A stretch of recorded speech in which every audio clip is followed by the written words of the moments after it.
আসসালামু আলাইকুম প্রিয় দর্শক বন্ধুরা, আশা করছি সকলেই ভালো আছেন। তো আজকে আমার প্রজেক্টের ৬তম দিন।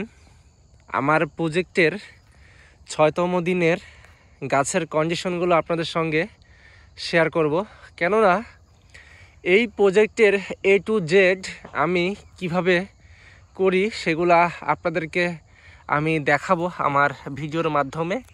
তো আপনারা আমার ভিডিও দেখে শশা চাষ করতে পারবেন, কেননা আমি টোটালি বিষয়গুলো দেখাবো যে আমি কিভাবে যত্ন নিই এবং পরিচর্যার মাধ্যমে শশা চাষটা করে থাকি। তো দেখেন, আজকে আমার গাছের বয়স ৬তম দিন। আমি ২৪ তারিখে যে জার্মিনেশন করা বীজগুলো ছিল সেগুলো আমি এই মাটিতে বপন করেছি। তো আমার বেশ কিছু বীজ নষ্ট হয়ে গেছে, এটার কারণ হচ্ছে পাখিরা আমার বীজগুলো খেয়ে ফেলেছে। তো মূলত ভারই নামের যে পাখিটা থাকে সেই পাখি এই বীজগুলো খেয়ে ফেলেছে। তো দেখুন, আজকে ৬তম দিনে এসে আমার গাছের কন্ডিশন কিন্তু মোটামুটি ভালো লাগছে। আমি এখন পর্যন্ত কোনো স্প্রে বা কোনো কিছুই আমি এই জমিতে এখনও করি নাই, কেননা আমি বীজ লাগিয়ে তারপরে মানে আধা ঘন্টার মধ্যে আমি আমার এই জমিতে সেচ দিয়ে দিই, যার ফলে আমার মাটিগুলো একটু নরম রয়েছে। এখনও যদি আমি এই মাটিগুলোকে নাড়া দিতে চাই, দেখেন মাটি কিন্তু আঠা আঠা হয়ে আছে। তো তাই আমি বেশ কিছুদিন একটু ওয়েট করব যেন মাটিগুলো একটু শুকিয়ে যায়। তো তারপরে মোটামুটি আমি এখানে স্প্রে করে দিব। আর প্রথম কি স্প্রে করব সেটা কিন্তু আমি আমার একটি ভিডিওর মাধ্যমে দেখিয়ে দিয়েছি। তো আশা করছি আপনারা সেই ভিডিওটি দেখেছেন এবং বুঝতে পারছেন যে কি স্প্রে প্রথমে করা যায় এবং 5 থেকে 10 দিনের ভেতরে। তো আমি আমার যে গাছের যে কন্ডিশন, এই কন্ডিশনের গাছে আরও 2-1 দিন পরে আমি স্প্রেগুলো করতে চাচ্ছিলাম, কেননা আরও যে গাছগুলো রয়েছে সেগুলো কিন্তু এখনও বের হচ্ছে, এখনও বের হয়ে তারা কমপ্লিট হয়নি, কেননা মাটি চাপা পড়ে গিয়েছিল, আমার জমিতে একটু রস কম ছিল। তো জার্মিনেশন করা বীজ, যার কারণে আমি বীজ লাগানোর পরপরই আমি কিন্তু স্প্রেগুলো করে দিয়েছি। তো দেখেন, মাশাআল্লাহ গাছ কিন্তু খুব সুন্দরভাবেই বেড়ে উঠছে। আর দেখেন আমার কিন্তু এই যে দেখেন যে দড়া বা যেটাকে বলা হয় বক্স, এই বক্সের মধ্যে কিন্তু আমি গোবর সার ব্যবহার করেছি। একবারে সুন্দর করে গোবর সারকে ট্রাইকোডার্মা মিশ্রিত করে এটাকে ঝুরঝুরি করে রোদে শুকিয়ে দেন আমি তারপরে এখানে রোপণ করেছি। দেখেন ট্রাইকোডার্মা কিন্তু দেখা যাচ্ছে, ঠিক আছে। তো আমি এইভাবেই মূলত আমার জমিটাকে পরিচর্যা করেছি। তো মাশাআল্লাহ গাছগুলা কিন্তু খুবই ভালো লাগছে এখন। তো দেখতেই পাচ্ছেন এই যে গাছগুলা কিন্তু খুবই সুন্দর সতেজ হয়ে বেড়ে উঠছে।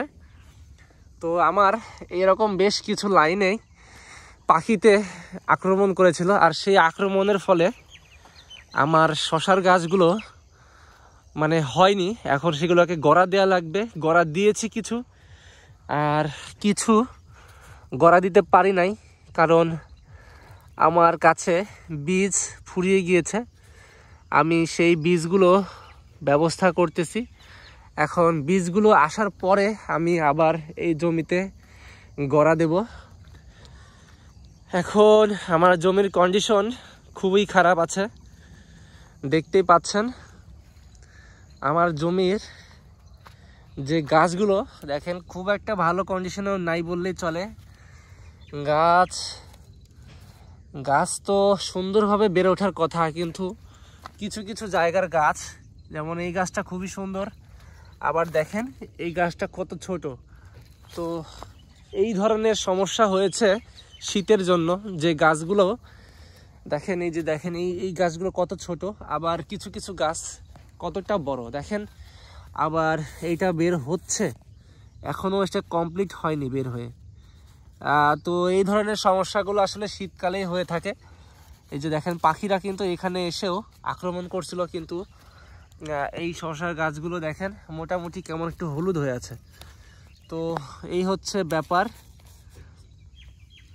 আপনারা মোটামুটি শসা চাষ করতে আসলে আপনারা এই যে সমস্যার সম্মুখীন হবেন, এটা সবাই হয় কম বেশি। এটা জানা মানুষেরও হয়, জানা অজানা মানুষেরও হয়। এর একটাই কারণ ওয়েদার। এখনকার যে ওয়েদার, এই ওয়েদারের জন্যই মূলত বীজ বের হতে এই সমস্যাগুলো হচ্ছে। দেখেন এই যে এই গাছটা কত সুন্দর, আবার দেখেন এইটা দেখেন কত ছোট কেমন হয়ে আছে। তো দেখেন এই যে এইটা আবার কেমন হয়ে আছে দেখেন। তো এই হচ্ছে বড় প্রবলেম। আবার দেখেন এই যে একটা গাছ দেখেন পাখিতে কিন্তু এই গাছটাকে তুলে ফেলছে। দেখেন কত সুন্দর একটি গাছ কিন্তু এখানে ছিল, এই যে ঠোক মারা বা যেটাকে বলা হয়, দেখেন এখানে এসে ঠোক মারছে, যখন দেখছে যে কিছু নাই তখন সে পুরো গাছটাকেই জাস্ট তুলে নিয়ে চলে গেছে।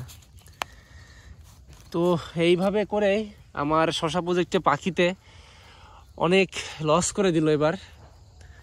কেননা আমি ভেবেছিলাম যে 24 তারিখে রোপণ করেছি এবং 30 তারিখের ভেতরে পুরো গাছ ভরে যাবে আমার জমিতে, আসলে তা হয়নি। এই যে দেখেন একটা জিনিস দেখেন, এই যে দেখেন গর্ত করা কিন্তু এখানে, এই যে দেখেন লোক কিন্তু চলে যাচ্ছে। তো এই জায়গায় পাখি আক্রমণ করছিল, যার ফলে এখানে কিছু নাই। হ্যাঁ, তো এইরকমভাবে অনেকগুলো গাছ আমার হয়নি। তো আশা করতেছি আপনাদেরকে একটা সলিউশন আমি দিয়ে যাই, যারা এইরকমভাবে পাখি খাইতে পারে বা আপনার পাখি খেয়েছে আপনি বুঝতে পারছেন না।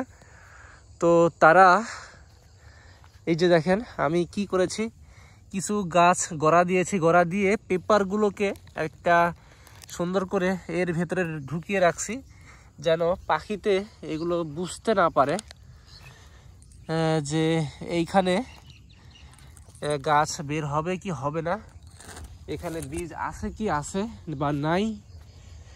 তো পাখি যেন বুঝতে না পারে, সেই কারণে আমি কিন্তু এইরকমভাবে এই যে পেপারগুলোকে নিয়ে সুন্দর করে এর মধ্যে ঢেকে দিয়েছি। এগুলোকে 3 দিন পরে বা 4 দিন পরে আমি বের করব, যেহেতু এগুলো জার্মিনেশন করা বীজ না, 4 থেকে 5 দিন পরে বের করব।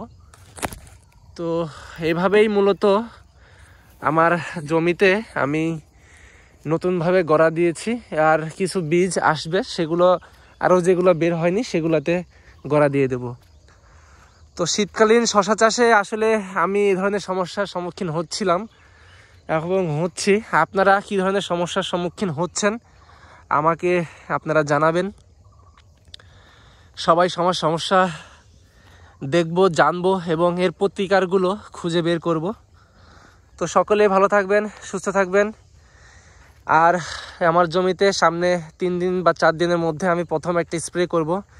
এটা কি স্প্রে করব আপনাদের সঙ্গে শেয়ার করব, এবং কি স্প্রে করব সেটা আমি আজকেই বলে দিয়েছি বা গতকালকে আমি একটি ভিডিওর মাধ্যমে বলে দিয়েছি। তো আপনাদের গাছ যাদের আজকে 10 দিনের মতো হয়ে গেছে, 2 পাতা খুব সুন্দর করে বের হয়ে গিয়েছে, তারা সুন্দর মতো সেই স্প্রেটা করতে পারেন। তাহলে আপনাদের গাছে যে গুড়ি পোকা বা ঘাসফড়িং বা বাদামি ঘাসফড়িং যে পোকাগুলো লাগে, যেগুলো পাতাগুলোকে খেয়ে ফেলবে, গাছ কেটে ফেলবে, এই ধরনের সমস্যাগুলো হবে না। আপনারা স্প্রেটা নিয়মিত করেন। শিডিউলের যে একটা স্প্রে ব্যাপার রয়েছে, সেটা আপনাদের সঙ্গে আমি শেয়ার করব। ধাপে ধাপে প্রত্যেকটি স্প্রে আপনাদেরকে সঙ্গে শেয়ার করব। আমি এই জমিতে যা যাই ব্যবহার করব এবং সেগুলো পরীক্ষিত হবে। হয়তোবা এই স্প্রেগুলো প্রাইস একটু বেশি হবে, সবাই অ্যাফোর্ড করবেন না, কিন্তু ভাই ভালো ফসল পেতে হলে অবশ্যই আপনাকে একটু ভালো মানের স্প্রে ব্যবহার করতে হয়। কেননা আপনি 100 টাকা দিয়ে যে স্প্রে করবেন, যদি সেটা একবার না দিয়ে ভালো না হয়, দেন দোকানদার আপনাকে আরেকবার দিতে বলবে, 200 টাকা গেল, আর আপনি 200 টাকা দিয়ে যখন একবার স্প্রে করবেন সেটা ভালো হয়ে যাবে, প্লাস আবার নেক্সট টাইম স্প্রে করতে পারবেন, সেটা আবার থেকে যাবে এই পরিমাণ। তো আশা করছি সকলে বুঝতে পারছেন কেন বললাম কথাটা।